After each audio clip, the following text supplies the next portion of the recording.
नमस्कार, मी लाईनमन. सर्वांना माझा सप्रेम नमस्कार. मी आपल्या घरात वीज पोहोचविणारा प्रकाशदूत. पण असं प्रकाशदूत, वीज देणारा असं कुणी सहसा आम्हाला म्हणत नाही.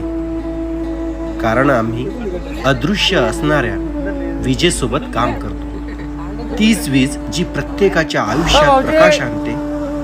खरं म्हटलं तर ती कमनशिबीच आहे. तिच्या वाट्याला नेहमी गौणत्व झालेलं.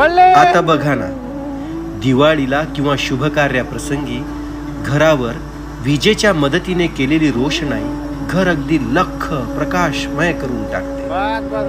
त्या रोषणाईकडे बघितल्यास बघणाऱ्यांचे डोळेही दिपतील. पण या प्रसंगात सर्व महत्व ती लाइटिंग घेऊन जाते. विजेला कुठं त्यात महत्व दिलं जातं? खरं पाहिलं तर विजेअभावी ती रोषणाई म्हणजे निर्जीव आणि निस्तेज. अशीच दूरचित्र